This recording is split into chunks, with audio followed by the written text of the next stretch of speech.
Alors, bonjour tout le monde, bienvenue. Aujourd'hui, on a Brice Lemaire qui nous fait l'honneur de venir nous parler de l'induction d'Hellman, puisque c'est un peu ta spécialité, vu que tu as un centre de formation sur l'hypnose de Dave Hellman. Effectivement. Alors, je ne sais pas si je vais vous parler uniquement de l'induction de Develman parce que ça prendrait 3 minutes, voire une minute, dans la mesure où c'est une induction qui est très rapide et très simple à comprendre. Mais on peut discuter de ça, on peut discuter de l'hypnose hellmanienne. Voilà, donc c'est un peu, je pense qu'on va faire ça de façon assez interactive. J'ai pas préparé de PowerPoint, pas de slide, etc. Là, c'est vraiment quelque chose qui est plus informel. Euh, si vous avez des questions, n'hésitez pas. Moi, je peux vous expliquer un petit peu comment j'en suis venu à l'hypnose hellmanienne. Ça peut être intéressant. Et puis surtout comprendre un petit peu quelles sont les différences en termes à la fois aussi bien sur le plan pratique que sur le plan théorique avec les autres formes d'hypnose, et en même temps avec l'hypnose moderne qu'on utilise, on va dire, de nos jours, quoi. Ben, c'est parti. On peut-être dire aussi que tu es dentiste. Et donc, Accessoirement, oui, oui, oui. accessoirement, tu utilises beaucoup Ben l'hypnose. voilà. Alors, donc, je me présente. Donc, Voilà. voilà. Donc, je suis dentiste, je suis chirurgien dentiste, j'étais diplômé en 96. Et j'ai commencé à travailler au cabinet. Et puis, en fait, un jour, j'ai eu un patient. euh, je suis allé dans la salle d'attente, je lui ai dit bonjour et poum, il est tombé par terre. Donc, j'avais fait pas une induction rapide, mais en fait, il avait fait un malaise vagal parce que c'était un patient phobique. Et les patients phobiques sont des patients en fait qui ont un imaginaire tellement puissant qui se mettent dans des états pas croyables en fait, et ça provoque des malaises, en l'occurrence un malaise vagal. Donc à cette époque-là, nous, quand on était formés à la fac, on n'avait pas beaucoup d'outils, on va dire, sur le plan psychologique. Et j'ai comme ça décidé de m'intéresser à l'hypnose. C'était dans les années 2000. J'ai commencé à faire une formation, l'hypnose ericksonienne, et puis j'en suis ressorti 2 ans après avec beaucoup d'outils, on va dire psychothérapeutiques, mais pas du tout modélisables pour la pratique quotidienne en hypnose médicale et en hypnose notamment dentaire. À cette époque-là, j'ai eu la chance de faire une formation avec Hormone McGill. Hormone McGill, à l'époque, enfin, en France, il n'est pas tellement connu. Aux États-Unis, c'est un peu le parrain des hypnotiseurs américains dans la mesure où il est de la génération de Erickson, Hellman. Et il a eu tout un parcours, on va dire. Il a été à la fois hypnotiseur de spectacle, il a créé la première école d'hypnothérapie sur la côte ouest, HTI avec Randall Churchill, etc. Donc, j'ai fait une semaine avec lui. Je me suis dit, bah voilà, c'est comme ça que je veux faire de l'hypnose. Je veux que ça soit simple, rapide et élégant. Et je lui ai demandé pour de l'hypnose médicale à qui il faut que je m'adresse. Et il m'a dit, bah, si ton orientation professionnelle, c'est l'hypnose médicale, il faut que tu ailles du côté de l'hypnose hellmanienne. Donc, l'hypnose hellmanienne, personne ne connaissait ça en France. Il y avait juste un bouquin qui courait, qui est le bouquin d'Hellman. Et voilà, donc je suis parti en fait aux États-Unis, j'ai fait des formations avec Jerry Kine, et puis ensuite j'ai continué évidemment à me former en France. Enfin non, pas à me former en France, justement à me former principalement aux États-Unis, en Angleterre, avec John Butler, avec ensuite Larry Hellman, etc. Et voilà, et puis après on a créé il y a une dizaine d'années à la fac un DU d'hypnose opératoire. Donc c'est vraiment comment soigner quelqu'un en hypnose pour des soins médicaux, hein, dentaires, mais n'importe quel type de soins. Et puis, il y a quelques années, j'ai sorti un bouquin sur l'histoire de l'hypnose et j'avais besoin d'une bio concernant plus d'éléments biographiques d'Evelman. Je suis allé voir donc le fils de Larry Hellman, que je connaissais bien, parce que moi, je fais des congrès, on va dire, aux États-Unis, la NGH, la CHE, l'IMDHA, depuis une dizaine d'années. Donc, chaque année, je vais aux États-Unis pour faire les congrès. Je lui demande des infos. Il m'a donné toutes les infos. Il m'a dit, mais si ça t'intéresse, on monte un institut Hellman, etc. Alors, je dis, bah, bon, l'hypnose hellmanienne, c'est un peu ce que je fais depuis 20 ans au cabinet, donc ça m'intéresse pas trop. Il m'a dit, non, mais tu vas voir, il y a vraiment une grande différence entre l'hypnose hellmanienne et l'hypnose de Jerry Kine. Et donc, en fait, voilà, tout le travail de l'Institut Hellman que j'ai créé, ça a été vraiment la transmission de l'hypnose hellmanienne, vraiment dans ce qu'elle est d'original, c'est-à-dire c'est, je sais pas, 2000 pages, 300 heures d'hypnose. Et ça a été un gros travail à la fois de traduction, puis de transcription, et puis après, évidemment, de démonstration. Enfin, il y a tout un tas pour créer un enseignement sur l'hypnose hellmanienne. Alors aujourd'hui, moi, je suis entre guillemets pas du tout, je me revendique pas du tout comme hellmanien, en ce sens que Hellman, c'est vraiment le pont entre ce qu'on appelle l'hypnose classique d'un point de vue historique. Avant Hellman, l'hypnose médicale, c'était quelqu'un avec un pendule principalement, qui disait dormez, dormez, et puis des suggestions directes. Alors que après Hellman, bah, finalement, il y a eu toute l'hypnose moderne qui s'est développée aux États-Unis à travers trois générations principalement.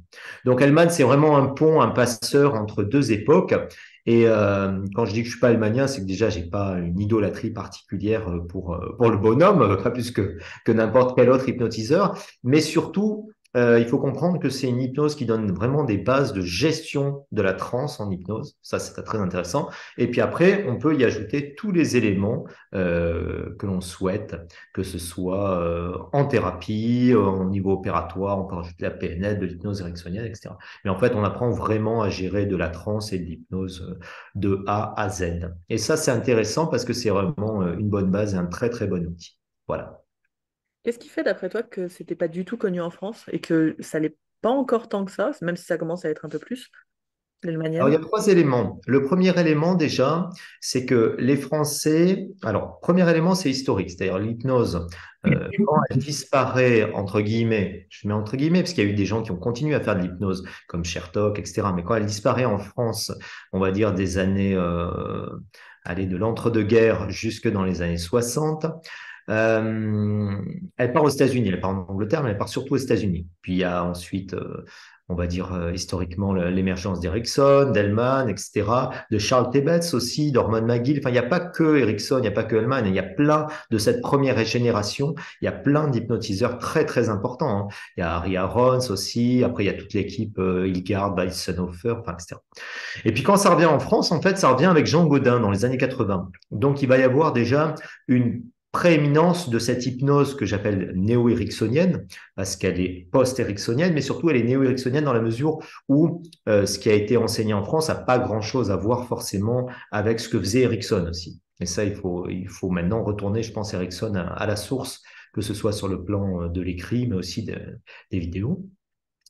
Et donc, il y avait peu de prégnance finalement de cette hypnose anglo-saxonne.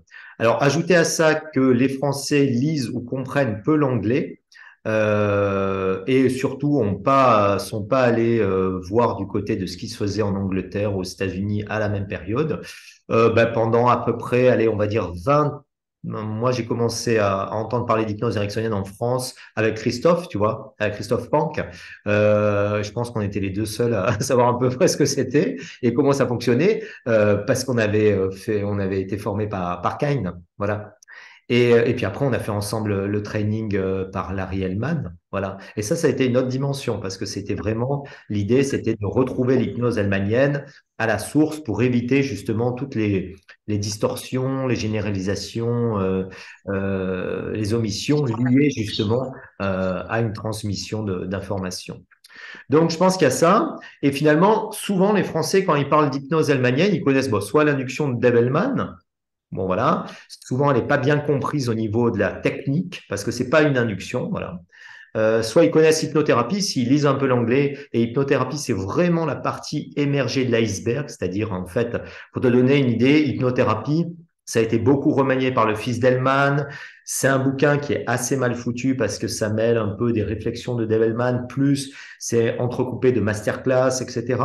Et finalement, par rapport à l'enseignement de Dave Hellman, c'est pas grand-chose, c'est-à-dire c'est 300 pages, alors que en hypnose hellmanienne, on a plus de 300 heures d'enregistrement d'Hellman et moi j'ai pas loin de 2000 pages rien que sur l'hypnose hellmanienne. Donc c'est vraiment un aperçu de ce que faisait Hellman. Mais il y a beaucoup plus de choses à creuser et il faut savoir que l'enseignement de Dave Hellman, en fait, c'est de 48 à 62, c'est de l'hypnose médicale, c'est-à-dire c'est pour des gens qui sont uniquement des médecins, c'est-à-dire médecins, dentistes, psychologues, anesthésistes, psychiatres.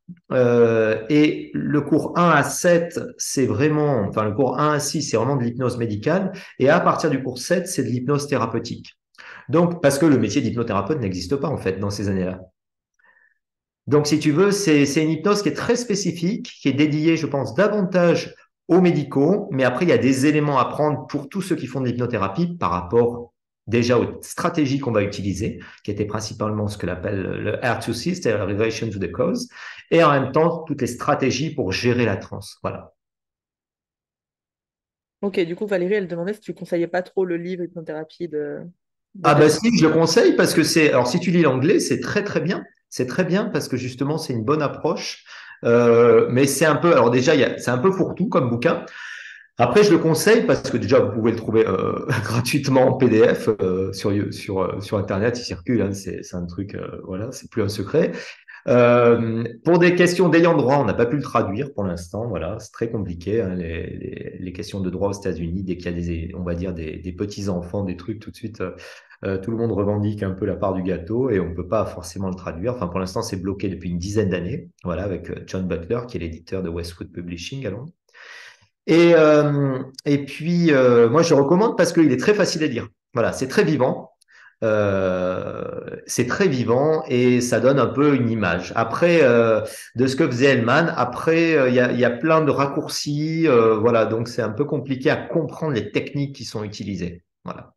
Mais après, c'est un bouquin qui se lit très, très bien. Parce que c'est vraiment un bouquin Hellman, c'est quelqu'un de très pragmatique. Il parlait peut-être toujours de la pratique pour aller vers la théorie. Et donc oui, c'est sympa à lire, hein. Hmm. Donc, pour toi, les bases de l'hypnose delmanienne, c'est quoi? Alors, les bases.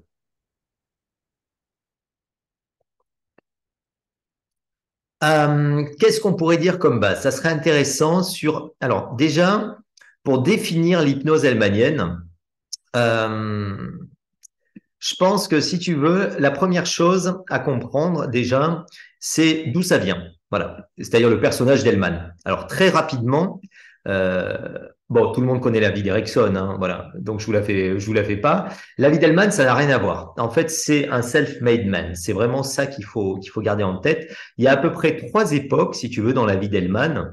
Il y a une première partie de sa vie, c'est les jeunes années, on va dire. Il naît dans le Dakota. Donc c'est un peu le Far West, hein, vraiment. Il naît en 1900. Donc c'est vraiment au tout début du XXe siècle. Son père, il travaille avec ce qu'on appelle des vaudevillians, c'est-à-dire c'est des troupes de théâtre itinérants. Et ces troupes de théâtre itinérants, en fait, dans ces troupes de théâtre itinérants, il y avait à la fois de l'hypnose de spectacle, il y avait à la fois des musiciens, du cabaret, de la danse, des mimes, etc. Et son père s'intéresse beaucoup à l'hypnose de spectacle. Il lui montre des démonstrations, en fait, quand il est tout petit, chez une voisine qui est bègue, comme ça, il lui montre qu'avec l'hypnose, on peut guérir, entre guillemets, un patient bègue. Son père décède très tôt, à l'âge de 8 ans, et un ami hypnotiseur de spectacle donc vient le soulager de ses douleurs. Voilà. Et donc, il peut passer, entre guillemets, la dernière journée avec son fils. Ça a vraiment marqué le jeune Develman parce qu'il va se dire l'hypnose, elle a un pouvoir, un potentiel très intéressant. Il hérite de la bibliothèque de son père et se passionne très jeune, à l'âge de 10 ans, on va dire, pour l'hypnose. Il lit tout et il teste. Il formule ses premiers éléments de ce qu'on va appeler ensuite l'induction de Develman à l'âge de 12 ans. Et puis après, quand il a 14-15 ans, il part avec cette troupe de vaudevillians. Il devient hypnotiseur, en fait, de scène. Voilà. Et donc, il va être hypnotiseur de scène pendant une bonne dizaine d'années, voire au-delà. Après, ce qui se passe, c'est qu'en fait, le cinéma arrive, donc les vaudevillians sont évacués, en fait, parce que ça coûte trop cher, et puis c'est compliqué de déplacer les gens, c'est plus facile de mettre une bobine mettre une bobine et de garder ses théâtres pour faire du cinéma. Donc lui, il va partir à New York. À New York, il va être musicien, il va composer de la musique, etc. Il va écrire deux, trois tubes, des standards de jazz. Et puis après, il rentre un peu comme DJ, on va dire, à la radio. Et là, il anime une émission qui s'appelle Hobby Lobby, et puis ensuite Warborn Junction pendant la guerre. Et Hobby Lobby, c'était vraiment une émission amusante ou enfin de divertissement où en fait Devilman invitait quelqu'un qui avait un hobby un peu particulier. C'était un peu, on va dire, le dîner de con, tu vois, le truc comme ça. Et, euh, et donc, le mec parlait comme ça, un truc improbable. Et cette émission a tellement de succès qu'il devient connu à travers les États-Unis. Il devient millionnaire grâce à cette émission. Et pour te donner une idée, à un moment donné, il est absent pendant une semaine parce qu'il doit se faire opérer. C'est Eleanor Roosevelt, la femme du président, qui vient le remplacer au micro. Donc, c'était vraiment une sommité. Là, il est connu. Et surtout, il n'a jamais dit qu'il faisait de l'hypnose de spectacle parce que c'était tellement mal vu dans les années 50 que déjà sa femme aurait refusé de se marier avec lui. Et surtout, tu pouvais pas être embauché nulle part, quoi. On imagine mal l'opinion publique par rapport à l'hypnose dans ces années-là, quoi. C'était vraiment l'image qu'on avait de Svengali, tu vois, ou de l'ouvrage de Trilby du Maurier. Et puis évidemment, la radio se casse la figure parce que la télé arrive, voilà. Et à ce moment-là, lui, il continue de faire des charity avec des praticiens qui étaient formés en hypnose médicale, principalement par Harry Arons, et qui lui ont dit, voilà, on a vu vos spectacles d'hypnose, et il y a trois éléments qui sont décisifs. Premièrement, tous les patients, enfin pas tous les patients, tous les participants vont en transe profonde somnambulique. Deuxièmement, 90% des suggestions sont acceptées. Et troisièmement, c'est instantané comme hypnose. Donc, on aimerait apprendre l'hypnose avec lui. Et lui, il fait, mais c'est pas possible, parce que moi, je suis pas médical, premièrement, je n'appartiens pas au monde médical, et deuxièmement, je pratique pas la médecine illégale. Donc, ils vont dire, non, non, mais expliquez-nous vos techniques. Donc là, Develman, pendant quelques années, va aller voir ses médecins, traîner dans leur cabinet et comprendre ce dont ils ont besoin. Et donc, il va formuler ce qu'on appelait l'hypnose develmanienne, qui est en fait tout simplement la modélisation des stratégies d'hypnose de spectacle, et notamment de la gestion de la transe somnambulique, pour de l'hypnose médicale et de l'hypnose thérapeutique. Voilà. Et donc, c'est comme ça qu'il va démarrer ce qu'on appelait les cours en hypnose médicale, qui vont durer de 48 à 62. 48 à 62, il va former 10 000 praticiens à travers les États-Unis. Puis après, il s'arrête. Il écrit son bouquin, donc Hypnothérapie, qui s'appelait à la base Finding in Hypnosis. Et puis après, il décède peu de temps après. Voilà. Donc, c'est vraiment un enseignement. Ça a été à la fois la spécificité, c'est quelqu'un qui est un self-made man, c'est-à-dire qui ne vient pas du milieu médical, mais par contre qui a été le plus grand formateur en hypnose. Il a formé 10 000 praticiens, ça a permis à l'hypnose de gagner ses lettres de noblesse, d'être reconnu par l'American Medical Association en 58, et surtout ensuite d'être diffusé. Voilà. Et finalement, il y a eu cet essor de l'hypnose médicale, et au bout d'un moment, il y a eu en fait un split dans les années 70, 60-70, fin 60, début 70, avec les premières écoles, Gil Boyne, Randall Churchill, John Kappas, qui ont formé des non-médicaux à l'hypnose, et ça a donné le métier d'hypnothérapeute. Voilà. Et c'est venu de là, en fait, si tu veux, de cette émergence de cette première génération qui ne formait que des médicaux. Alors, Dave Hellman, il n'a jamais franchi la ligne rouge, il n'a jamais enseigné l'hypnose à quelqu'un qui n'était pas médical, et il n'a jamais reçu des patients lui-même. C'est-à-dire, il disait aux médecins, vous apportez vos patients et on va les traiter en hypnose. Voilà. Donc ça, c'est le premier élément, si tu veux. Après, la spécificité, je dirais, de l'hypnose hellmanienne, c'est que déjà, c'est une hypnose qui est formelle. C'est pas une hypnose qui est conversationnelle. L'idée, c'est vraiment d'engager le patient dans le processus hypnotique. C'est-à-dire, on se dit souvent, voilà, l'opérateur, le sujet, c'est le pilote, le copilote. 50-50. Et chacun doit faire le job. Donc, tu le fais participer dans le processus, c'est-à-dire l'hypnose, c'est toujours vécu comme un état de consentement. C'est une approche aussi qui est très orientée sur le client, ce qu'on appelle client-centered hypnosis, c'est-à-dire il n'y a aucun script, il n'y a aucune suggestion standard, mais c'est toujours adapté au sujet, au contexte. Et c'est vraiment une hypnose, j'allais dire, de liberté et de responsabilité pour le patient, parce que toi, tu sais, tu annonces clairement que toute hypnose, c'est une auto-hypnose. C'est-à-dire, en fait, toi, tu as uniquement une fonction de guide thérapeutique, mais tu as une posture égalitaire. Tu vois, tu n'es pas une posture basse comme en ericksonien. Et l'opérateur, Dave Hellman, disait, c'est le dream pilot, c'est-à-dire le pilote du rêve. Voilà, c'est-à-dire la personne qui est là pour guider la transe somnambulique, pour orienter. Après, je pense que la spécificité, c'est vraiment... c'est jamais autoritaire, c'est pas directif. Par contre, il y a une stratégie. C'est-à-dire, tu vas toujours utiliser des suggestions directes, mais une méthode indirecte. Et ça, c'est une subtilité que les hypnos ont du mal à comprendre. Euh, une méthode directe, pour moi, c'est quand tu amènes quelque chose de l'extérieur vers l'intérieur. Par exemple, c'est une suggestion, c'est une métaphore. En fait, tu donnes quelque chose au sujet, si tu veux, et tu attends que la graine, elle germe.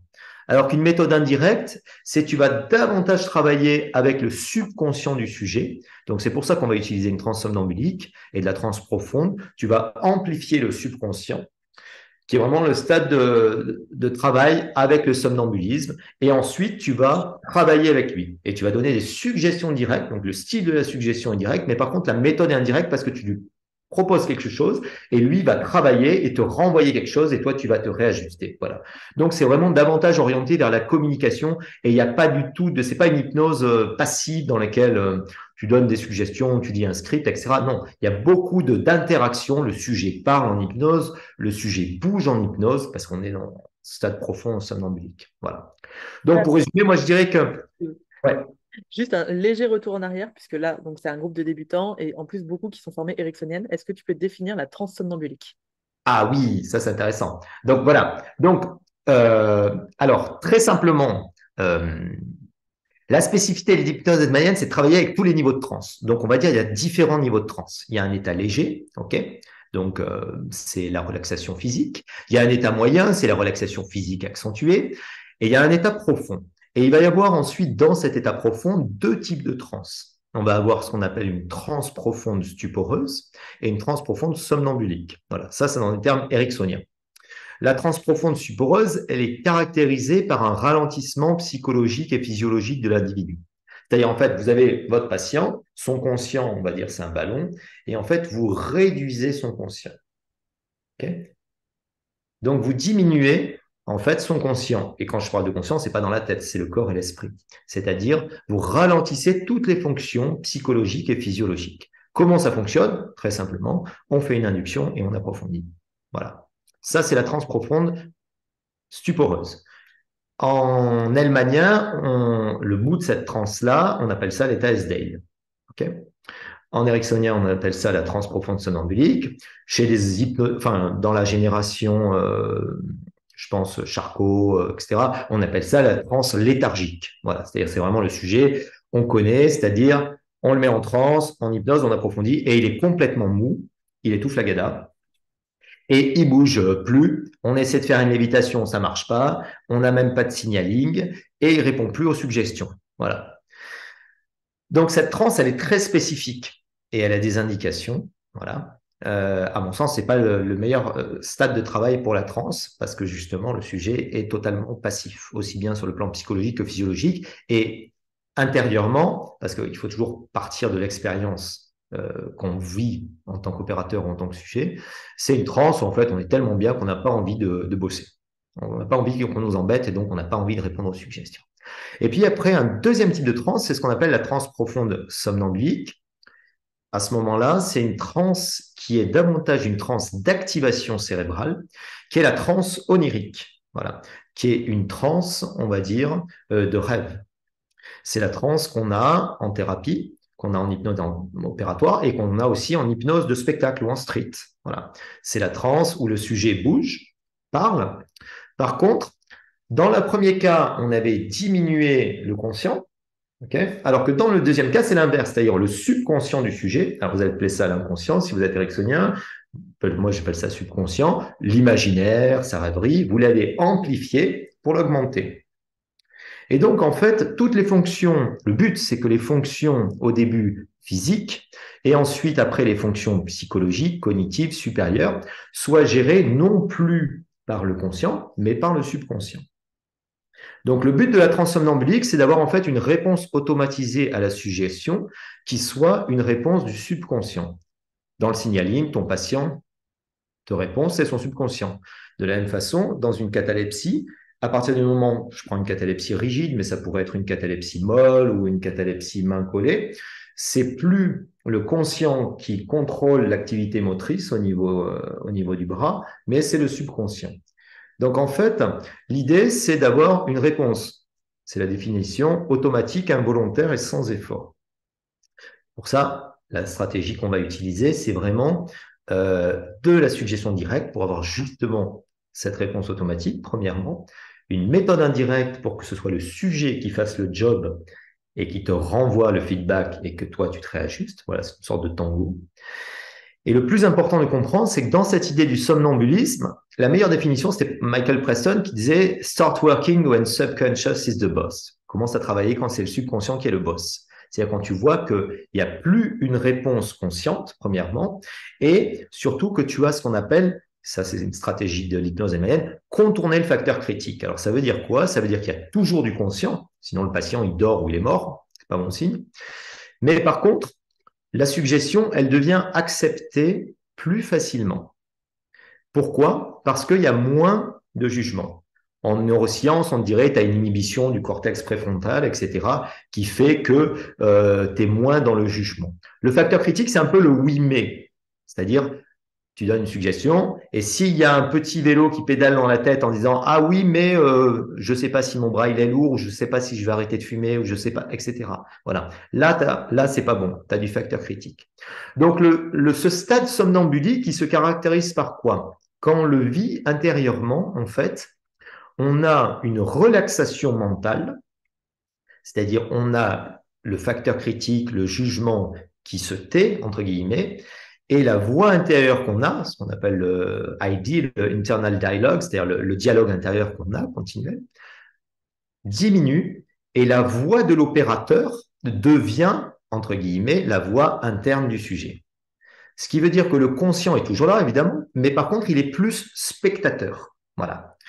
Et quand on fait moi j'ai fait beaucoup de street à une époque, ce qui est très intéressant, c'est qu'on comprend que vraiment, pour produire ce somnambulisme, on est d'abord dans des phénomènes physiques. Quand tu fais de la street, au début, tu fais faire des phénomènes tout bêtes, hein. Tu fais faire une catalepsie, une lévitation, etc. Et puis après, on va dans les phénomènes supérieurs, les phénomènes émotionnels.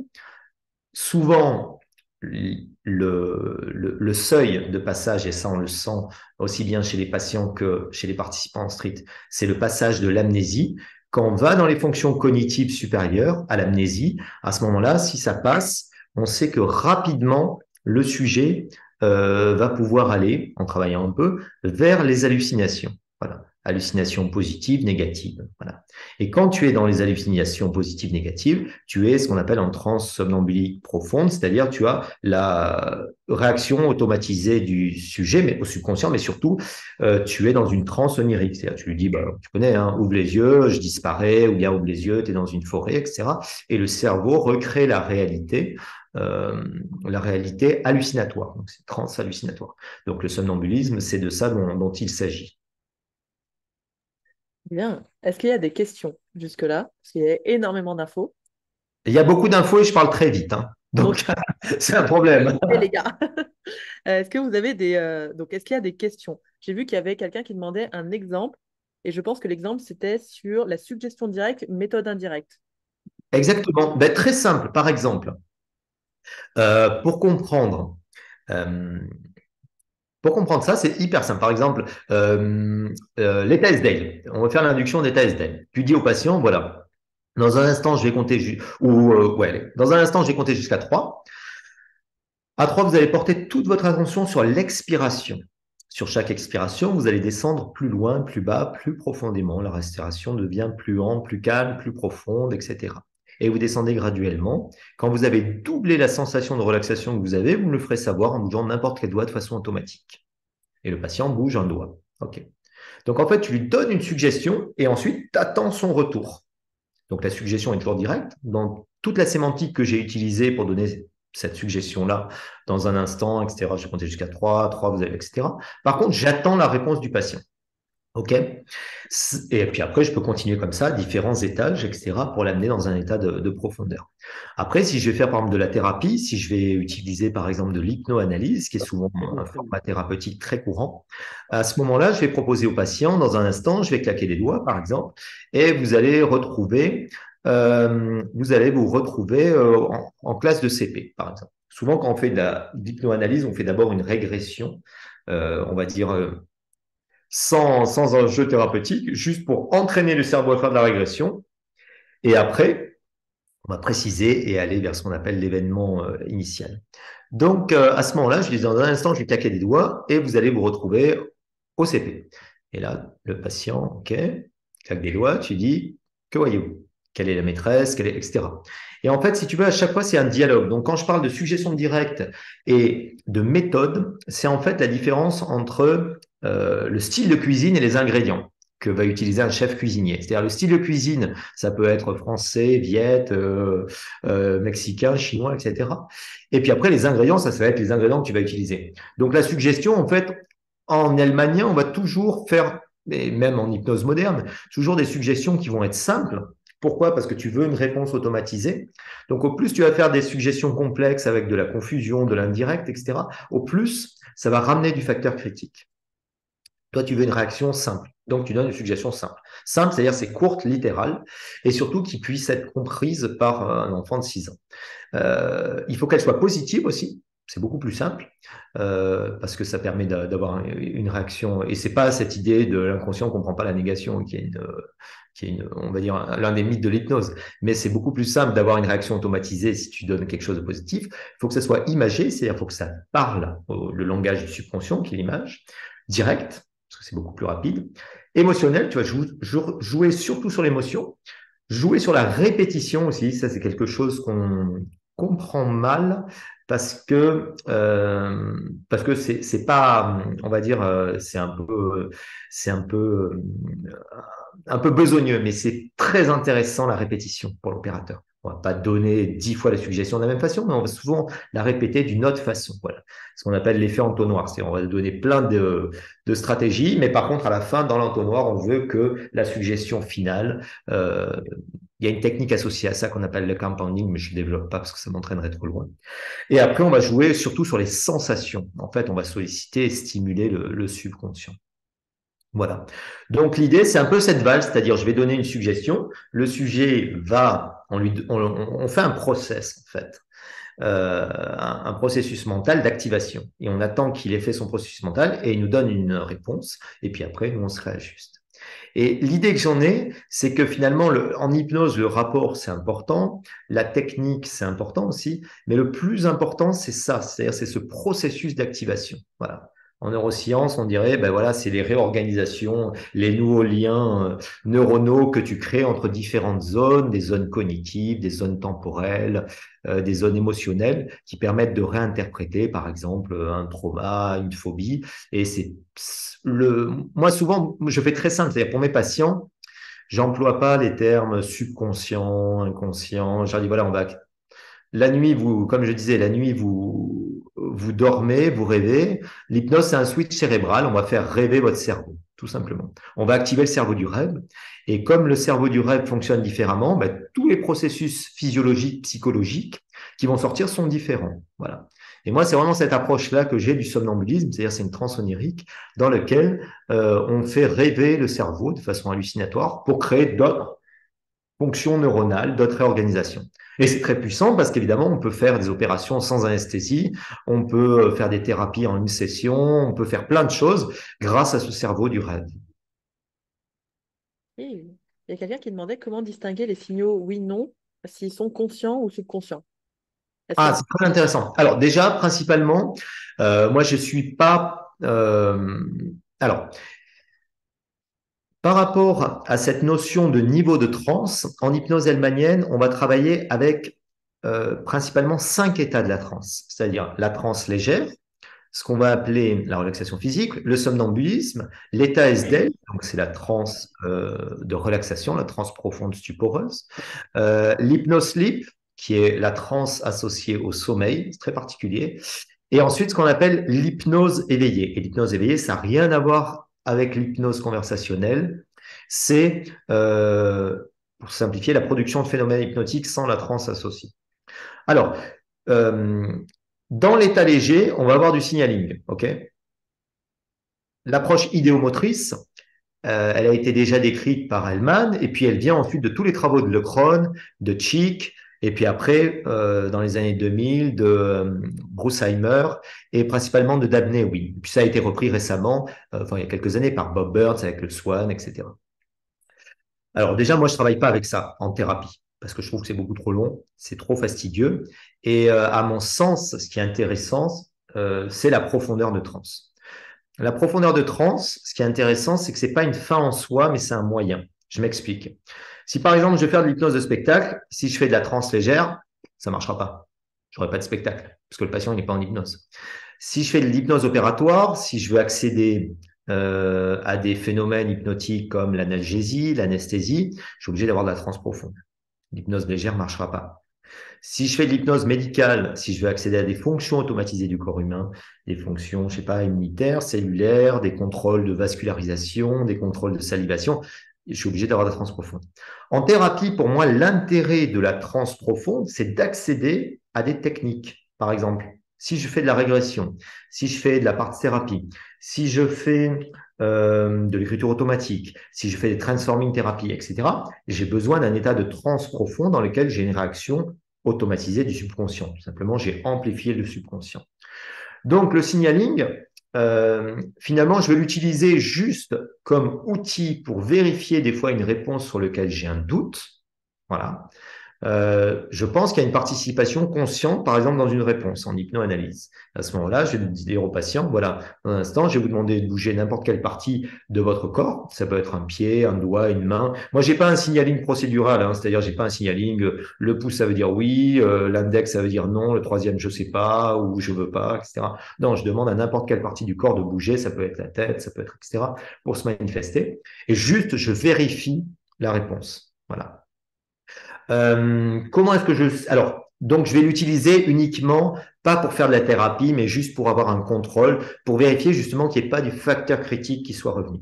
Mais quand on est à un stade somnambulique, le patient, il est hyperactif, donc il peut parler, il peut écrire, et c'est beaucoup plus simple et rapide de faire de la thérapie avec ça qu'avec un signaling où j'ai des réponses finalement qui sont toujours fermées. Voilà. Comment est-ce que je peux savoir si sa participation, elle est consciente ou inconsciente? Ben, en fait, et ça c'est une idée majeure en hypnose hellmanienne, c'est quand on travaille avec un niveau de profondeur, on teste le niveau de profondeur qu'on a eu avant de commencer à travailler. Et ça, c'est, je pense, l'une des grandes différences. Pourquoi on teste? On teste pour avoir un élément de confirmation, savoir où le patient en est, ça c'est la première chose. Deuxièmement, le test va être intégré pour être un élément d'approfondissement de la transe, ça c'est la troisième chose. Et troisième élément, et c'est vraiment un ingrédient qu'on oublie souvent quand on fait de l'hypnose, c'est le test, c'est un super convincer, c'est un élément de persuasion. Et le patient, dans l'hypnose, il y a trois ingrédients. Il y a l'activation de l'imagination, donc c'est la transe, c'est la technique, ok, c'est la forme. Il y a la suggestion, et ça peut être de la suggestion verbale, non verbale. Ça peut être pas de suggestion. Par exemple, en hypnose sèche, le présupposé, c'est uniquement tu vas aller en hypnose et tu vas guérir. Voilà, et je te dis rien. Mais c'est une forme de suggestion. Et il y a des suggestions, on va dire, pré, per et post-hypnotiques qui sont hyper importantes. Et après, troisième élément, c'est la croyance. À partir du moment où une idée est acceptée par le subconscient, où le facteur critique n'intervient pas et dit ah ben oui mais tiens ça m'intéresse, ben tiens je vais le faire, etc. À ce moment-là, ça devient une vérité pour le subconscient. Et en fait, les éléments, tous les éléments de persuasion, de convincer, sont super importants parce que ça joue sur la croyance. Voilà. Et donc, il faut que le patient, il n'ait pas la sensation, quand il fait une séance d'hypnose, d'être avachi dans un fauteuil à écouter quelqu'un qui dit ou qui lit un script, ce serait, on va dire, le pire, mais qui parle, et lui n'a pas droit à la parole. Au contraire, moi, l'hypnose que j'ai, les patients, ils peuvent avoir les yeux ouverts, les yeux fermés, les bras bougent, etc. Et on va lier tous ces phénomènes hypnotiques, évidemment, parce qu'ils sont intéressants. Voilà. On peut, par exemple, imaginer que, je sais pas, un patient qui a une phobie, je lui dis, voilà, vous allez imaginer que cette phobie, vous allez la broyer avec votre main, je fais une catalepsie, quand elle a totalement disparu, la main retombe, etc. Donc il y a plein de stratégies comme ça qui vont créer une hypnose très très active. Comment est-ce qu'on peut savoir si une réponse est consciente ou subconsciente? Ben, il y a plusieurs éléments. Déjà, on a testé la profondeur de transe, premier élément, et puis après, il y a des éléments aussi physiologiques, c'est-à-dire un patient, quand il va avoir une réponse, alors ça dépend, hein, mais très très fluide, soit il y a du conscient qui participe, voilà. Ça, je parle de transe légère. Soit, au contraire, c'est un virtuose de l'hypnose et il va très vite, très loin. Voilà. À partir du moment où on a un mouvement qui est un peu lent, qui est un peu saccadé, qui est automatique, par expérience, on voit que c'est une réponse automatisée. Voilà. Et puis surtout, on peut le tester. On peut dire, voilà, conscient, conscient, subconscient, conscient. Oui, non, etc. En début de séance, comme dans le Simpson Protocol, je ne sais pas si vous connaissez, où on fait bouger comme ça très rapidement les doigts pour automatiser le mouvement. Voilà. Et qu'il n'y ait plus de conscient. Voilà. Mais moi, dans l'idée, ça se pose pas parce qu'en fait, j'ai d'abord testé la profondeur de transe. Donc, je sais qu'il est au stade somnambulique. Donc, je me pose même plus la question de savoir si la réponse, elle est consciente ou subconsciente parce que j'ai déjà testé et validé ça, quoi. Est-ce que ça répond à la question? Je ne sais plus qui avait posé la question. Roda, ça. Comment on teste la profondeur de transe? Alors, ben, très bien, c'est très facile. Alors, la profondeur de transe, alors ça vient, alors c'est un vieux truc, hein. Bon, je fais souvent des rappels historiques parce que, bon, déjà, moi, ça me passionne, l'histoire de l'hypnose, mais surtout, ça permet de bien comprendre d'où ça vient. Il faut savoir que cette idée de profondeur de transe, elle vient de la fin du 19e, du 18e, où on avait commencé à décrire, en fait, différents états du magnétisme, donc c'était l'époque du mesmérisme, à des états de clairvoyance. Et donc, on faisait des classifications. Où tu vois, et puis après tu entends, et puis après tu peux voir quand tu as les yeux bandés, et puis après tu as les transmissions. Donc, à la base, c'était vraiment quelque chose qui était lié aux propriétés, entre guillemets, qu'avait le somnambulique dans cet état-là, et même aux propriétés, on va dire, extra ESP, tu vois, extrasensorial perception, quoi. Après, les premières écoles à étudier ça, ça a été les écoles, on va dire, de Nancy, de Paris, pour définir différents degrés. Et donc, finalement, on a créé ce qu'on a appelé des échelles d'hypnose pour évaluer la profondeur de transe. Et c'est un peu le chat qui se mord la queue, c'est-à-dire, en fait, souvent on dit, voilà, transe légère, c'est une relaxation physique. Transe moyenne, etc. Donc, on va classifier ça par rapport au phénomène hypnotique qu'on obtient. Il y a eu la fameuse échelle ensuite expérimentale de Stanford, de Weizsäcker et Hilgard, qui a permis de dire bah, ça c'est par exemple un niveau léger d'hypnose, ça c'est un niveau moyen, etc. Il faut savoir que ces échelles, elles peuvent avoir jusqu'à 80 items différents. Donc cliniquement, en fait, moi je fais très simple, j'utilise ce qu'on appelle l'échelle de Arons, qui est vraiment le standard anglo-saxon qui a été défini par Harry Arons et qui est vraiment le standard anglo-saxon qu'on utilise partout en hypnose de spectacle, en hypnose thérapeutique. Pour simplifier, c'est au début, on a des. En fait, quand je crée de la transe somnambule, enfin, c'est pas quand je crée, je crée rien du tout, c'est le patient qui développe sa transe et moi je suis là pour le guider. Mais quand je développe pour le patient, quand j'amplifie son subconscient pour créer de la transe somnambulique, au début, j'ai des phénomènes physiques. Ok. Donc ça va être mouvement idéomoteur. Ça, on l'a facilement, ça va être les doigts qui bougent, les mains, ballon libre, etc. Ensuite, je vais aller dans un phénomène type lévitation, par exemple. Okay. Après, je vais aller dans un phénomène catalepsie. Okay. Ensuite, là, j'ai des phénomènes physiques. Je vais jusqu'à une catalepsie. Catalepsie, en fait, elle peut être rigide, elle peut être molle, elle peut être collée. Voilà. En fait, l'idée de la catalepsie, c'est en fait, c'est plus le conscient qui gère l'activité du bras, c'est le subconscient qui a le contrôle. Voilà. Donc, c'est intéressant parce que là, je sais que déjà, j'ai moins de subconscient au niveau des activités physiques. OK? Et donc, j'ai créé souvent un conflit. Dans un instant, je vais vous demander de, par exemple, je fais les mains serrées. Dans un instant, je vais vous demander de dénouer ou de desserrer les doigts. Les doigts vont être de plus en plus collés. Tu vois le patient, comme en street, qui a les mains collées. Ou bien au cabinet, si on veut faire quelque chose de moins show-off, le patient a les mains sur la coudoir. Et tu dis dans un instant, vous allez essayer de décoller la main. Plus vous essayez, plus la main reste collée.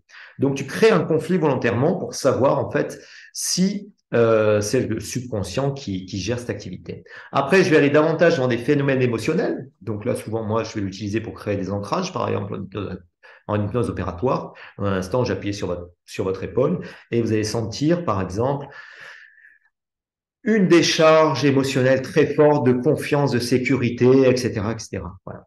Sachant que ce que je disais tout à l'heure, les suggestions, il faut les répéter pour qu'elles fonctionnent bien. Et l'intérêt du somnambulisme, justement, c'est de pouvoir créer, on va dire, des boucles cérébrales d'activation, comme des réflexes conditionnels, qui fait qu'à chaque fois que je vais appuyer sur la main, avec ma main sur l'épaule, le patient va avoir cette décharge émotionnelle de sécurité, de tranquillité, etc. Après, on va aller dans les phénomènes davantage cognitifs, et souvent on va faire des amnésies. Donc, une amnésie, il y a plusieurs degrés d'amnésie, soft, medium, hard, etc. On peut les tester différemment, mais l'idée, c'est de faire, c'est pas j'ai oublié quelque chose, c'est j'ai une perte d'accès momentanée à l'information. Il y a plusieurs stratégies pour le faire, etc. Je développe pas. Et puis après, on va aller dans les phénomènes algiques, analgésie, anesthésie, et après dans les phénomènes hallucinatoires, positifs, négatifs. Voilà. Moi, ce qui m'intéresse, par exemple, dans les phénomènes hallucinatoires, c'est si j'ai besoin d'une hypno-anesthésie, opérer quelqu'un sans anesthésie, il faut que j'aille dans une hallucination kinesthésique négative. Voilà. C'est pour ça que j'ai besoin de la transe profonde. Donc, c'est un peu ces différents levels, j'allais dire, de transe, phénomènes physiques, émotionnels, cognitifs, sensitifs et hallucinatoires, qui indiquent en fait les 5 degrés de l'échelle d'Arons. Pour vous donner une idée, en fait, c'est très simple. Souvent, mes élèves, je leur dis, voilà, c'est un peu comme si vous avez une marionnette, c'est Pinocchio, quoi. Pinocchio, il est en bois, et puis au début, il bouge pas. Bon, ben, pour le faire bouger, et puis pour lui donner vie, pour donner vie à son subconscient, au début, il faut le faire bouger. Donc, vous faites bouger un doigt, un bras, etc. Et puis après, en fait, le subconscient prend corps. Et puis après, vous le faites parler, puis après, etc. Et en fait, c'est un peu comme si on allait progressivement dans des fonctions supérieures, cognitives, émotionnelles, hallucinatoires au niveau cérébral. C'est pour ça que je disais que le plus important, c'est le thought process, c'est-à-dire le processus d'activation cérébrale qu'on crée pour atteindre cette transe-là. Voilà.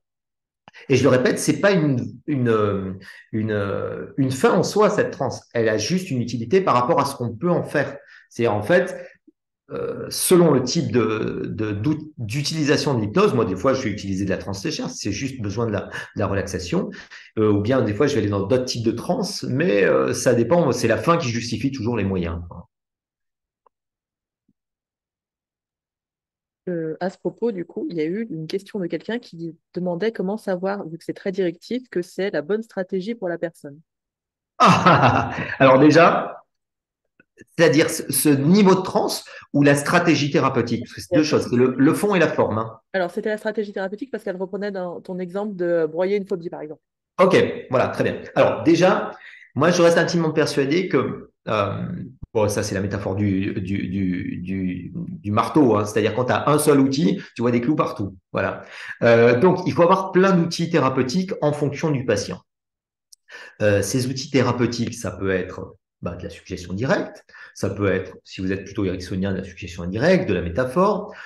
Ensuite, ça peut être des parts thérapie. Ensuite, ça peut être de la régression. Ensuite, ça peut être de ce qu'on appelle les transforming therapy, qui est un format qu'avait développé Kilbone, qui associe euh, euh, de la régression avec de la Gestalt. Ensuite, ça peut être du Simpson protocol. Ça, ensuite, des subliminal therapy. Enfin, il y a plein d'outils thérapeutiques. Ça peut être de la PNL. Vous pouvez utiliser des sous-modalités, des machins, etc. Voilà. Donc, l'idée que j'ai, si tu veux, c'est que je me dis pas phobie, hop, je fais automatiquement régression à la cause. Je me dis pas tabac, je vais faire une partie thérapie. Non, en fait, je vais voir par rapport au patient. Pareil pour tous les protocoles hypnose et douleur. Si c'est pas l'hypnose opératoire, si c'est de l'hypnose par exemple médicale, des douleurs chroniques ou des douleurs aiguës. Moi, j'ai beaucoup de patients j'ai un d'occluso, donc je m'intéresse aussi à tout ce qui est appareillement éducateur. Donc, j'ai pas mal de patients pour tout ce qui est algie. Voilà. Névralgie, algie vasculaire, etc. Donc, j'ai aucun protocole en tête, en fait. Quand je pars avec le patient, je pars avec lui en transe et je m'adapte selon ce qui vient. Si par exemple, je vais te donner une idée, si par exemple je vois que à la première séance, il développe pas une transe de dingue, à ce moment-là, je vais plutôt partir dans quelque chose qui va être plutôt une partie thérapie, parce que je sais que j'aurai pas besoin de revivification. Si par contre il développe du somnambulisme rapidement, à ce moment-là, je vais pouvoir aller très très vite dans de la régression à la cause. Voilà. Donc, j'ai aucun format thérapeutique standard, mais j'ai plein d'outils et en fonction, c'est pour ça que j'ai toujours une méthode indirecte, c'est-à-dire en fonction de ce que va me donner le patient, intuitivement, je vais orienter le tir vers tel type de thérapie à ce moment-là. Mais ça, je peux pas l'expliquer. C'est-à-dire, je peux pas te dire pourquoi j'ai choisi tel type de thérapie à ce moment-là. C'est comment c'est venu. Et surtout, ça dépend aussi du nombre de sessions thérapeutiques qu'il y a eu. Par exemple, je donne une idée, si c'est un patient phobique, l'idée c'est que je vais lui faire une séance d'hypnose thérapeutique et après, la séance d'après, ça sera de l'hypnose au fauteuil, de l'hypnose opératoire. Donc, je vais pouvoir le remettre en transe à un niveau de transe plus profond, parce que les patients, évidemment, ils sont entraînés. À chaque fois, ils vont plus loin, plus vite et plus bas en transe. Et ça aussi, c'est une donnée très importante de la profondeur de transe. Et donc, je sais que après, je vais beaucoup plus travailler sur des stratégies d'ancrage. Voilà. Donc, il y a autant de stratégies, je dirais presque, qu'il y a de patients et chacun, pour une même problématique, chacun te donne une clé, mais cette clé, elle est différente, hein, et elle ouvre pas le même truc. Et puis, par exemple, quand tu fais du tabac, tu vois, le tabac, il y a autant de fumeurs, de types de fumeurs, j'allais dire, qu'il y a de stratégies thérapeutiques, c'est-à-dire, il y a le fumeur, compulsif, il y a le fumeur pour lequel le tabac c'est quelque chose qui détend, il y a, enfin, on connaît tout ça en hypnothérapie, donc je peux pas donner une réponse spécifique, mais c'est vraiment ce qu'on appelle l'hypnosis client centered hypnosis, c'est-à-dire vraiment centré sur sur le patient, c'est-à-dire c'est le patient qui te donne en fait lui-même la réponse. Tu peux aussi utiliser, moi j'aime beaucoup aussi tout ce qui est symbolic language, ça c'est très très intéressant cette approche-là. Ça vient du clean language et c'est une évolution vers des stratégies hypnotiques du clean. Donc là aussi, il y a beaucoup d'outils à avoir et je pense qu'il faut avoir plein d'outils. Et puis après, tu sais pas comment ça se passe, mais ton truc conscient, il s'active, il se met en connexion avec celui du patient et tu trouves des trucs qui parlent au patient, quoi. Et je trouve que c'est intéressant parce que d'habitude, on a tendance à dire, tiens, j'ai cet outil, donc il me faut cette profondeur de transe. Et toi, tu passes d'abord par la profondeur de transe où la personne peut aller et ensuite l'outil va s'adapter, quoi. Ah, complètement. Ah ben, tout à fait. Voilà. Pour moi, c'est ça, la profondeur de transe. Souvent, tu sais, on dit, ah ben ouais, mais la profondeur de transe, ça n'a aucun intérêt parce que j'ai fait de la thérapie en patient, ça a marché en transe légère. Mais à ce moment-là, moi, je vois pas, même pas l'intérêt de faire de l'hypnose, quoi. Tu fais de la psychothérapie, ça marche très bien. Voilà. L'intérêt de l'hypnose, c'est autre chose. C'est d'accéder à autre chose. C'est comme tu as une bagnole, si tu roules toujours en première, ça sert à rien, quoi. Autant acheter un vélo, quoi. Donc, là, l'intérêt, c'est que tu sais jouer sur les 5 voitures plus la marche arrière. Donc, tu peux faire plein de trucs, en fait. Et c'est ça qui est super. C'est parce que le patient, tu vois, et j'en parlais souvent à Christophe, je lui disais, mais toi, ce qui est intéressant, c'est que comme on a la maîtrise de toutes ces trans-là, on sait qu'à un moment donné, le patient, il te donne ça comme info. Tu dis, tiens, je vais aller explorer ça en hypnosleep. Ou tiens, je vais aller explorer ça en régression. Et donc là, boum, tu le bascules en transe profonde pour aller explorer ça. Voilà. Donc, la forme et le fond sont toujours liés, mais c'est toujours le patient qui te donne la solution, en fait. Très intéressant. On va passer au moment des questions. Du coup, les questions, c'est parti. Allez-y. Vous pouvez lever la main pour qu'on n'ait qu'une trentaine pour poser directement votre question ou la mettre dans le chat pour les plus timides d'entre vous. Pendant qu'on attend les questions, je vais faire la pub pour le congrès d'hypnose. Ah, ben oui, mais bien Bien sûr. sûr, évidemment, on en profite. Heureusement. Donc, on fait N'en la attendez pas moins de toi, Anna. votre serviteur. Donc, Brice et Pank organisent un congrès d'hypnose, deuxième édition, troisième en vrai, mais deuxième vraie édition, en avril. Je ne me souviens plus des dates. 19, 20, 21 avril. Là. 19, 20, 21 avril, où il y aura beaucoup de mini-formations, presque, d'ateliers, de conférences, une quarantaine, je crois, sur 3 jours. Ouais, c'est ça. En fait, pour faire simple, c'est 3 jours, 20 formateurs, 45 ateliers, que de la pratique. En fait, chaque atelier, c'est 1 heure et demie et chaque formateur va présenter en fait un outil hypnotique. Voilà. Euh, on fait c'est pour ça qu'on a appelé ça convention hypnose moderne. Il y a toutes les formes d'hypnose, il y a de l'hypnose médicale, thérapeutique, spirituelle, hypnose de spectacle et toutes les extensions de l'hypnose, de l'EMDR, de la mindfulness, de l'hypnothérapie, enfin plein de trucs très à 360, voilà, grande ouverture au niveau de l'hypnose. Et l'intérêt, c'est surtout de créer quelque chose qui soit vraiment à la fois dans le pratique et en même temps dans l'action et l'interaction entre les formateurs et les participants. À midi, on mange ensemble. Il y a des pauses d'1/4 d'heure entre chaque truc pour pouvoir parler. Donc voilà, ce qui est très intéressant, c'est tous ces échanges autour de l'hypnose. Donc c'est l'année dernière, on avait fait une belle formation, une douzaine de formateurs. Là, on a fait plus grand. Il y aura 3 salles.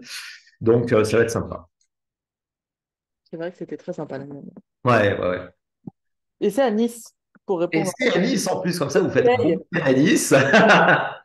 C'est l'élément marketing clé, tu sais. Venez au soleil. On aurait dit c'est à Saint-Étienne, c'est sûr que ça envoyait moins du rêve, Mais hein. non, mais non, mais non, mais non. Ok, donc s'il n'y a pas de questions, c'était hyper clair, visiblement. Je mettrai en lien ta formation en ligne puisque tu développes. Ah, si, Mourad, question. Vas-y, Mourad. Merci. Merci Brice. Moi j'ai rejoint un petit peu tard, mais du coup j'avais une Bonjour. question. Salut. Désolé d'être arrivé en retard. J'avais une question justement sur le dernier point sur la transe profonde comme point en premier et ensuite d'adapter. Euh, Dans les cas où en face tu as une personne qui a beaucoup de craintes, qu'elle soit liée à quelque chose de, je sais pas, traumatogène, de perte de contrôle, de redouter une dissociation, mais en fait, t'as des personnes qui viennent, ou malgré le DPH, on y va un petit peu gentiment. Euh, je me pose la question si par exemple même une induction hélmanienne avec les paupières peut déjà être perçue comme quelque chose de, de déjà trop intense pour la personne qui pose des questions. Mhm. comment tu adaptes à ce niveau-là? Est-ce que c'est ton pré-talk qui préempte, entre guillemets, ce qui se passe? Est-ce que tu vas chercher d'autres outils? Là, tu parlais de la métaphore du marteau. Ou est-ce que tu vas quand même aller trouver un moyen de créer une transe profonde? Voilà. Alors, très important. Euh, à mon sens, il y a deux éléments dans l'hypnose. Il y a le cadre qu'on va fixer au début et la posture, en fait, de l'opérateur. Et en même temps, la posture du sujet, évidemment. Euh, Déjà, ce qui est très intéressant, c'est de comprendre que l'hypnose hellmanienne, quand on va faire des suggestions, en fait, il faut avoir écouté les audios d'Hellman pour comprendre comment il faisait et comprendre que quand on fait de l'hypnose hellmanienne, on peut vraiment être très direct comme style, mais être très élégant. Par exemple, si je dis au patient, prenez une grande inspiration, fermez les paupières, détendez vos paupières totalement, complètement, avec cette tonalité-là. Je n'ai fait que de la suggestion directe, pourtant c'est élégant. Et il n'aura pas pris cela comme quelque chose d'autoritaire. Donc, premier élément, ça va être le style de suggestion, mais surtout la tonalité. Alors évidemment, si tu le fais de façon militaire, c'est très mal vécu parce que ça va accentuer cette sensation de contrôle. Donc l'astuce, en fait, entre guillemets, pour que le patient te suive, ça va être principalement le pré-talk.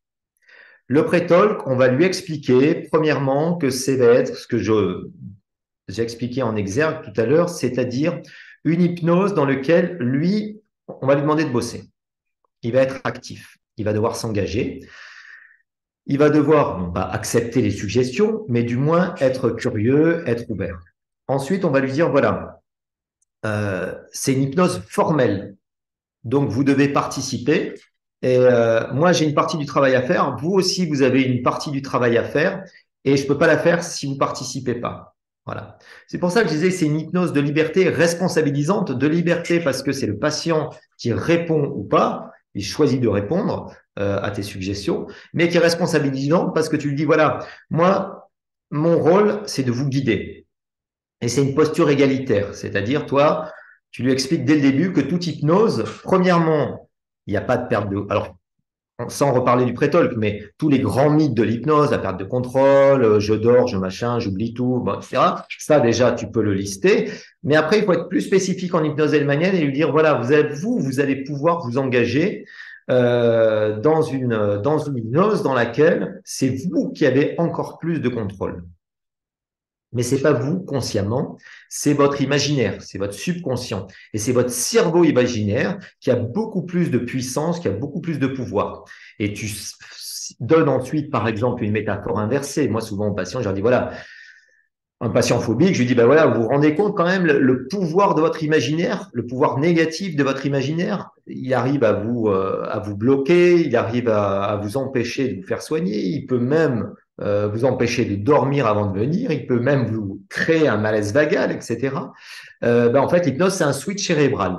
On va prendre ce cerveau imaginaire, et souvent les patients phobiques, les patients traumatisés, c'est des patients hyper dissociatifs, on le sait. Parce qu'en fait, ils ont un imaginaire tellement puissant qu'il va falloir faire ce switch et renverser, en fait, jouer sur cette résistance ou sur ce levier-là. Voilà.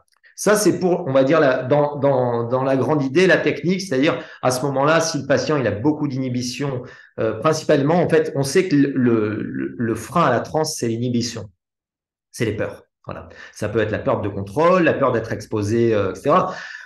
S'il y a quelque chose de traumatogène aussi, ça peut être pertinent aussi de ne pas aller faire de la régression à la cause, premièrement en première séance, et deuxièmement, à ce moment-là, de créer par exemple des thérapies, je pense à de la timeline, tu vois, qui va pas exposer directement le patient à l'EIS, mais qui va lui permettre d'avoir quelque chose qui le sécurise. Ou ça peut être de la double dissociation ou des stratégies, si tu veux, qui vont mettre le patient, entre guillemets, qui vont pas lui faire revivre l'événement initial sensibilisant. Voilà. Donc, je pense qu'il y a deux éléments. Il y a à la fois tout ce que tu crées en amorçant au début, et puis après, il faut y aller mollo. C'est-à-dire, moi, il y a des patients, je vois que à la première séance, ils ont besoin de comprendre ce qu'est la transe, de comprendre réellement, c'est-à-dire vraiment d'expérimenter la transe. Et ils voient que ben non, en fait, l'hypnotiseur, il n'a pas le contrôle, qu'ils sont toujours là à écouter, mais ils peuvent dire non, oui, ça leur plaît pas. Et puis la deuxième séance, à ce moment-là, tu vas pouvoir aller dans des stratégies peut-être plus élaborées où le patient va davantage coopérer. Voilà. Là, en ce moment, là, je vais sortir, là, début d'année, il y a un bouquin je fais pas mal de trades de bouquins d'anglais avec des auteurs, des copains qui sortent des bouquins ensemble qui sont intéressants. J'avais fait Roy Hunter, Monica Dahl, et là je vais sortir le bouquin de Randy Light. Et elle a un format thérapeutique qui s'appelle Essential 4, où elle propose aux patients un deal. Elle dit voilà, il y a 4 sessions d'hypnose. La première session, ça va être par exemple du suggestion directe, ego strengthening. La deuxième session, ça va être davantage orienté vers de la régression avec de la timeline. La troisième session, etc. Tu vois, ça, c'est des trucs un peu à l'américaine, très standardisés. Mais par contre, l'idée, c'est quand même d'avoir en tête toujours quelles vont être les différentes options thérapeutiques que tu vas pouvoir utiliser. Et tu vois si ton patient, tu l'orientes vers ça à ce moment-là. Mais ça dépend aussi du patient et puis aussi de voir s'il est prêt à aller à des formats plus stratégiques. Voilà.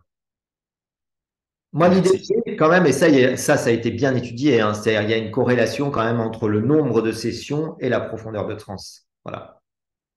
Tout ça s'apprend, oui. Si tu fais que de la suggestion directe en transe légère, bah ou si tu fais, je sais pas, par exemple le MDR, tu vois, moi j'ai une copine qui fait que de l'EMDR pour les traumas, elle me dit ah, ça marche super bien quoi. Je lui dis bah ouais mais t'es à l'hôpital, les patients ils peuvent venir 40 000 fois et elle dit bah ouais mais ça m'a pris 40 séances quoi. Je fais, non, c'est pas possible, quoi. 40 séances de MDR, tu vois, pour un trauma, alors que tu sais que toi, tu as un autre outil qui est super puissant et en une séance, tu aurais pu le faire passer, tu vois. Ça dépend des patients, mais disons que, voilà, je pense qu'il y a, on est sur de l'humain, hein, donc il y a pas de, c'est pas de la mécanique, hein, tu peux pas avoir des réponses standards et donc tu vas t'adapter, mais dans l'idée, c'est ça. C'est-à-dire, moi, je vais beaucoup jouer en avance davantage sur le pré-talk et puis après, souvent, même des fois, tu vois, je vais faire par exemple une induction pré-talk. Je vais dire au patient avec du fractionnement. Je vais dire, voilà, par exemple, mettez vos mains comme ça, je vais vous montrer ce que c'est que l'hypnose. Le patient, les mains qui se rapprochent et je fais du fractionnement. Je lui dis, ouvrez les yeux, bah, vous voyez, ah, bah, les mains se déplacent toutes seules. Elle fait, ah oui. Eh ben en fait, voilà. Et donc, je lui explique le rôle du conscient, du subconscient, comment ça fonctionne. Et puis, refermez les yeux, vous repartez. Voilà. Ben, en fait, l'hypnose, vous avez encore plus de contrôle parce que c'est pas vous, c'est votre imaginaire. Et votre imaginaire, il est bien plus puissant. Et c'est lui qui va résoudre votre problématique. Et souvent, je dis aux patients, vous savez, c'est des patients, tu vois, on leur a dit, ouais, c'est dans la tête le problème, tu vois. Et je leur dis, ben justement, a un problème imaginaire, entre guillemets, donc pas qu'il n'existe pas, mais qui est lié à votre imagination, il faut un outil qui travaille avec votre imagination, avec votre imaginaire. Et donc, c'est vous qui allez vous-même pouvoir travailler avec votre imaginaire. Et moi, je suis juste là pour vous guider. Merci, Brice. T'en prie. Bien. Eh ben, je pense que la boucle est bouclée. Merci beaucoup, Brice. Mais je vous en prie. Je vous remercie d'avoir pris du temps, parce que c'est vrai qu'on est tous bien pris par nos activités professionnelles. Et puis, c'est important de pouvoir non seulement échanger, mais surtout, j'allais dire, continuer à se former et puis voilà, être vachement ouvert, hein. Moi, c'est ce que je vous incite, hein. En hypnose, il y a tellement de choses à expérimenter avec les patients qu'il faut vraiment être passionné et continuer toujours de chercher et puis d'apprendre. Alors, il y a quelqu'un qui a demandé en commentaire le lien de ta formation, comme tu es en train de faire une formation en ligne en plus. J'ai remis le lien de la convention, mais c'est sur le même site. En fait, vous avez un endroit. Oui, voilà, vous pouvez aller sur le site. Donc en fait, l'idée de cet institut Hellman, c'est juste de proposer la transmission de l'hypnose hellmanienne. Voilà. Donc il y a 3 modules. C'est des modules de e-learning. Voilà. 10 heures, 20 heures et 60 heures. Et puis après, il y a 300 heures d'hypnose. Donc c'est vraiment un truc costaud, quoi, hein, avec des certifications, etc. Et l'idée, c'est vraiment de transmettre l'hypnose hellmanienne telle que l'a enseigné Dave Hellman. Et pour moi, l'hypnose hellmanienne, comme j'expliquais au début, c'est pas une fin en soi, c'est vraiment uniquement un moyen de pouvoir faire d'autres choses en hypnose moderne et puis surtout d'avoir des outils de gestion de la transe. Au top. Merci, merci. Tu as plein de merci Good. dans le chat. Merci. Donc, Merci merci à vous. beaucoup et merci d'avoir Bonne été journée. présent et d'avoir participé. Et bonne journée à tout le monde.